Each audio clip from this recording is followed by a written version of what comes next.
కొప్పర్తి కథావాహిని శ్రోతలకు స్వాగతం.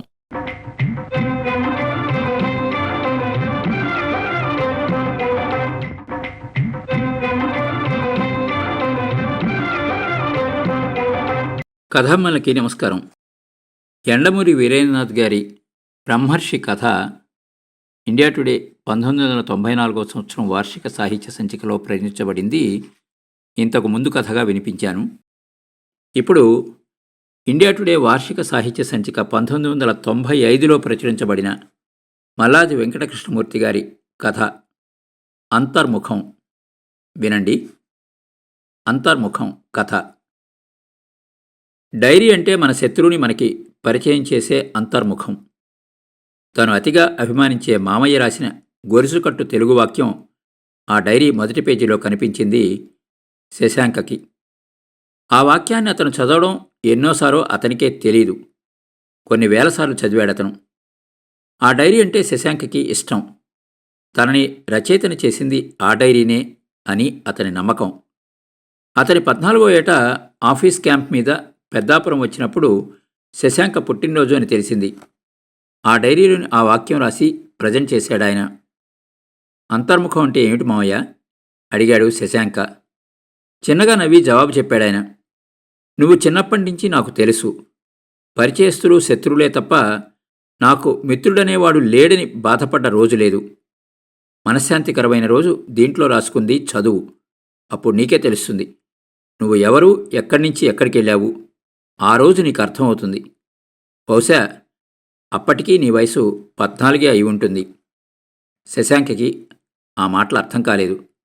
మనసులో మథనపడేవి, బయటికి చెప్పుకోలేని నీ ఫీలింగ్స్ ఇందులో రాసుకో. శశాంక వాటితో పాటు తనకి నచ్చిన కొటేషన్సు, కవితలు లాంటివి కూడా రాసుకుంటున్నాడు. తరచూ వాటిని తన కవితల్లో వాడుతూ ఉంటాడు. శశాంకకి ఆ రోజు మనశ్శాంతి పూర్తిగా కరువైంది. అందుకు కారణాలు అనేకం. ప్రధాన కారణం భరద్వాజ. ఒక మాత్ర వేసుకుని కొద్దిగా నీళ్లు తాగి పడుకున్నాడు. అకస్మాత్తుగా ఆ డైరీ గురించి తన మామయ్య చెప్పింది గుర్తుకు రావడంతో లేచి ఆ డైరీలో ఒక్కో పేజీని తిరగేసాగాడు. ఒకచోట ఆగాడు. 10 ఓటముల తరువాత వచ్చే గెలుపే అతిపెద్ద గెలుపు. అది ఏ సందర్భంలో రాసుకున్నాడో గుర్తొచ్చింది. ఢిల్లీ ఆఫీస్ క్యాంప్కెళ్తూ తన మొదటి కథ 10వ కూడా తిరిగొచ్చిందన్న బాధతో ఏడ్చిన తర్వాత రాసుకున్నాడు. 11వ ఆ కథ అచ్చయి తీరాలని నిశ్చయించుకున్నాడు. ఆ రాత్రి దొడ్డిదారిన హైదరాబాద్ తిరిగొచ్చాక లార్జెస్ట్ సర్క్యులేటెడ్ వీక్లీ సబ్ ఎడిటర్ని కలిశాడు. కథలని చదివి వడపోసేది అతనే. చాలా క్యాజువల్గా చెప్పాడు అతనితో. మీకు స్కూటర్ లోన్ కావాలనుకుంటే నన్ను గుర్తుపెట్టుకోండి అని. మొదటి కథ ఆ విధంగా ప్రచురించబడింది. అది ఫలానా ఇంగ్లీష్ కథకి ఆధారం అని పాఠకుల నుంచి వచ్చిన లెటర్స్ ఆ పత్రికలో వేశారు. కానీ ఆ తర్వాత అతను రాసిన చిన్న నవల కూడా ఒక ఇంగ్లీష్ నవల ఆధారంగా రాసిందే. అది అతని కాలేజీలో నాన్ డీటెయిల్ టెక్స్ట్లోది.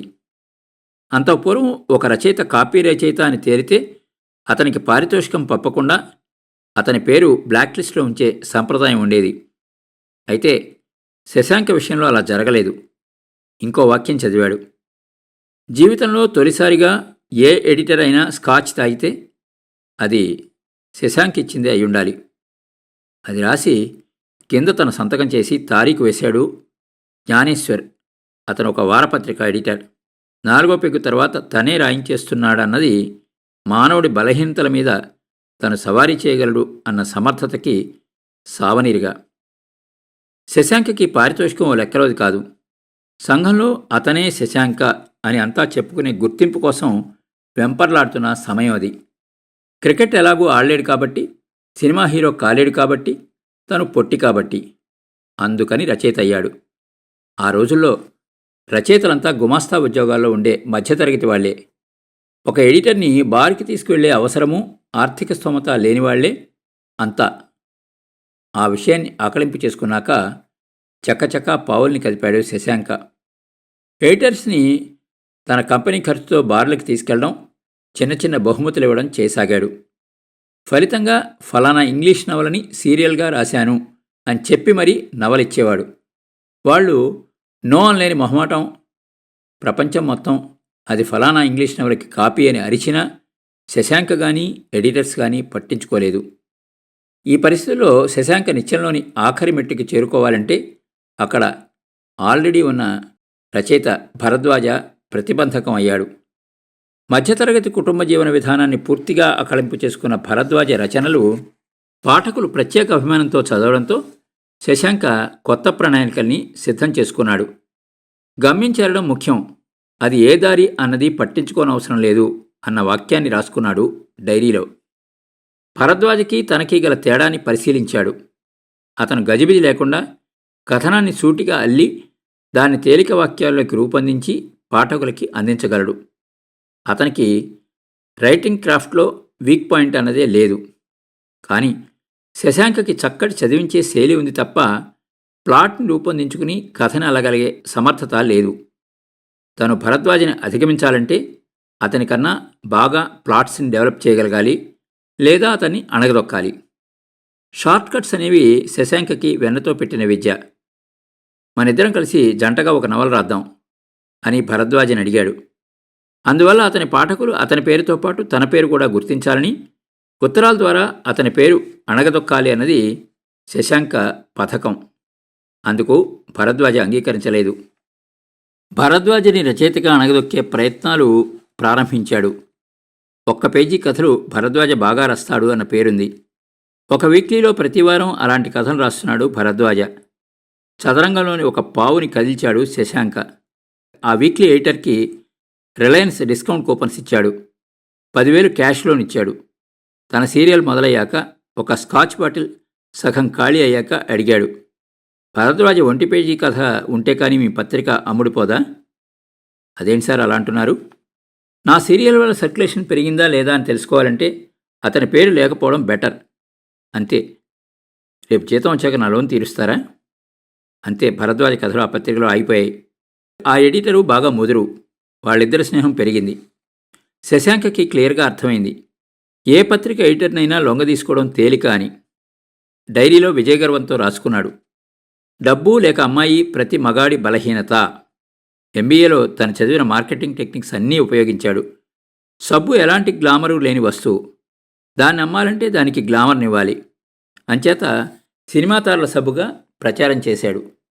ఇదే పద్ధతిని అనుసరించాడు శశాంక. తన పేరుని పాపులర్ చేయసాగాడు.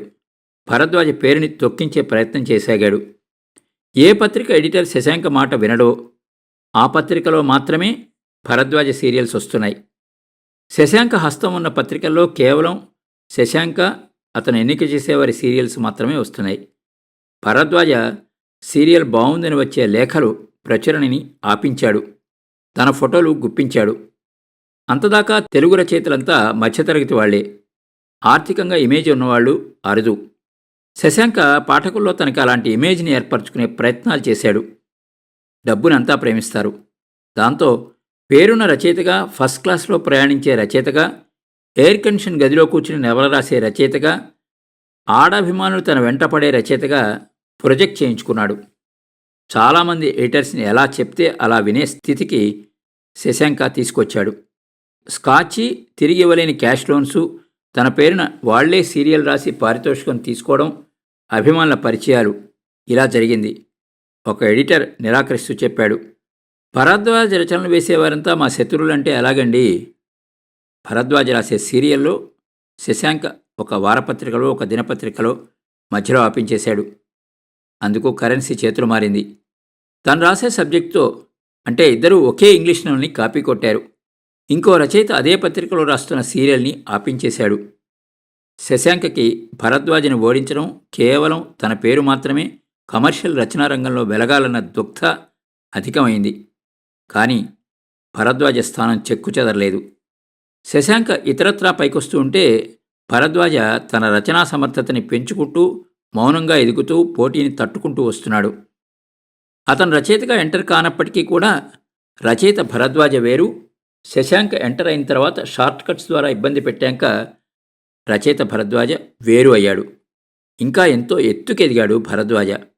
అప్పట్లో హాస్యం రాయలేని భరద్వాజ ఇప్పుడు ఊపిరి పీల్చుకుని వదిలినంతగా తేలిగ్గా ఆహ్లాదంగా రచనని చేయగలుగుతున్నాడు. నేలకి వేసి కొట్టిన బంతిలాగా అతన్ని ఎంత అణగదొక్కాలని ప్రయత్నిస్తే అంతగా ఎదుగుతున్నాడు. అయితే శశాంకకి ఈ విషయం తెలీదు.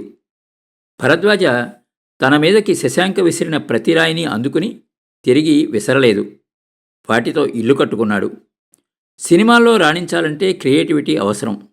శైలి తప్ప ఇంకే క్రియేటివిటీ లేని శశాంక గ్లామర్ అక్కడ ఎక్కువ కాలం పనిచేయలేదు. స్కాచ్లకి, క్యాష్ లోన్స్కి ఆశపడే మధ్యతరగతి ఎడిటర్స్ వాళ్ళు కాదు. అక్కడ చెల్లుబాటు కాక తిరిగి వచ్చాక శశాంకకి భరద్వాజ మీద క్రోధం ఇంకాస్త అధికమైంది. ఏనాడు సినిమా ఇండస్ట్రీ వెంట పడలేదు భరద్వాజ. అయినా శశాంక కన్నా భరద్వాజ కథలే ఎక్కువగా సినిమాలుగా వచ్చాయి. అదో మానసిక దిగులు శశాంకకి. శశాంక దూరమైన తన తెలుగు పాఠకులకి తిరిగి దగ్గరవ్వాలని ప్రయత్నించాడు. విసురుదామంటే శశాంక గ్లామర్ మొత్తం ఖర్చయిపోయింది. శశాంక పైకి ఎగబాకిన పద్ధతిని గ్రహించిన మరొక 4-5 అతనిలాగే సబ్బు సినిమాతార సామెతగా పైకొచ్చేసున్నారు. తనకి తెలియకుండానే తన చేతివేళ్ల మధ్య నుంచి జారిపోయిన తన పాపులారిటీని తలుచుకుంటే కళ్ళనీళ్ళొచ్చాయి శశాంకకి. అతని జీవితేచ్ఛ నెరవేరలేదు. నిచ్చెన ఆఖరి మెట్టున తను కూర్చోవాలన్న కోరిక తీరకపోవడానికి భరద్వాజ కారణం.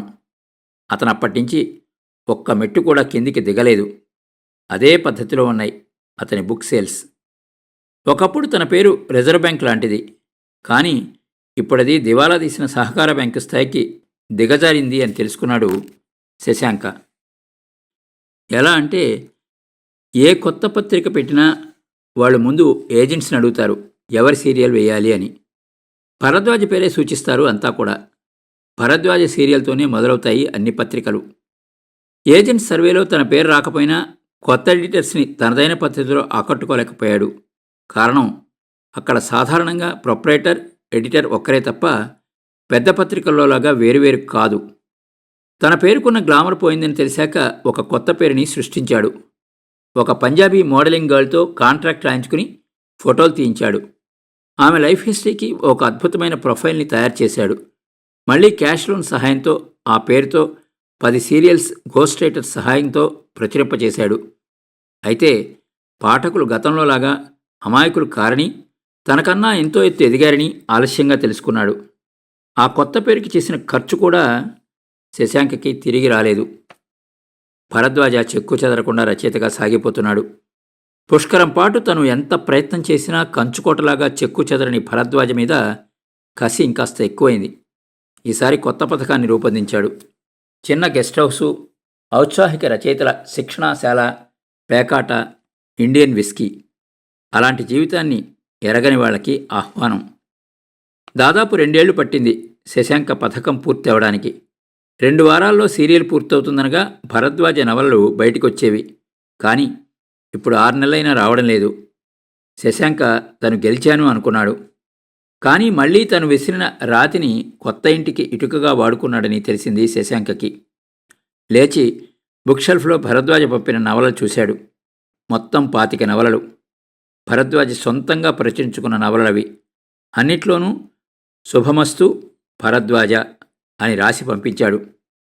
పెట్టుబడి అతందే, రాబడి అతందే.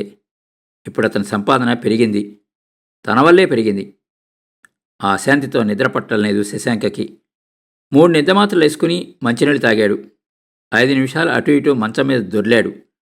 అలనాడు ద్రౌపది తనని చూసిన విన్న దుర్యోధనుడు ఎలా ఫీల్ అయ్యాడో అర్థమైంది శశాంకకి. ఇప్పుడు భరద్వాజ ఏం చేస్తుంటాడు? హాయిగా నిద్రపోతూ ఉంటాడు. ఎందుకు? తానెందుకు? విసురుగా లేచి రిసీవర్ అందుకున్నాడు. భరద్వాజ ఇంటి నంబర్ చెప్పాడు. 6 సార్లు మోగాక భరద్వాజ కంఠం వినిపించింది. భరద్వాజ హియర్. శశిని. చెప్పండి, ఎలా ఉన్నారు? మీరెలా ఉన్నారు? చిన్నగా నవ్వాడు. అంతే. ఆ మధ్య ఒక కథ రాశాను. అది మీ మీద అన్నారు ఒకరిద్దరు. మిమ్మల్ని ఉద్దేశించి రాయలేదని చెప్దామని ఫోన్ చేశాను. It's all right. ఏమిటి తను ఇన్ని చేసినా మౌనం, చిద్విలాసం అంతే తప్ప ఎదురు తిరగడేంటి? ఎందుకిలా చేశారని గద్దించడేమిటి? ఒకవేళ మీ మీద రాశానని మీరు అనుకుంటే మీరు నా మీద ఒక కథ రాయండి, చెల్లుకు చెల్లు కవ్వింపుగా చెప్పాడు. నిజంగా రాయనా? మీకు చేతనైతేనే సుమా. కొద్ది క్షణాల తర్వాత భరద్వాజ అడిగాడు. మీరిన్ని చేసినా నేను ఎందుకు మిమ్మల్ని ద్వేషించడం లేదు అన్నది మీ బాధ కదా? తనలో అందరినీ, అందరిలో తనని చూసుకోగలిగేవాడు ఎవరిని ద్వేషించలేడు శశి. వేదాంతంలోకి దిగారా? వెటకారంగా నవ్వాడు శశాంక. ఇతరులు తనకి ఏం చేయకూడదనుకుంటారో అది ఇతరులకి చేయకుండా ఉండగలగడం మాస్టర్ సివివి యోగ వల్ల నేర్చుకున్నాను.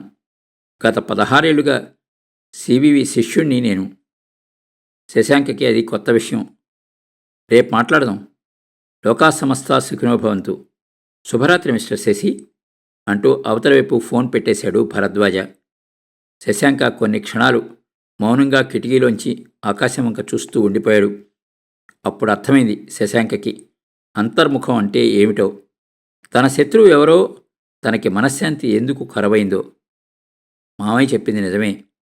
తనకిప్పుడు 14 ఏళ్లే.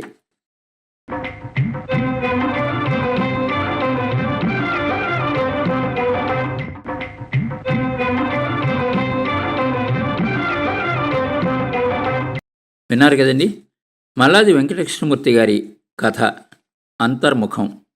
మరో మంచి కథతో మళ్ళీ కలుద్దాం. అంతవరకు సెలవు. మీ కొప్పర్తి రాంబాబు, విశ్రాంతి ఉద్యోగి, ఇండియన్ బ్యాంక్, విజయవాడ.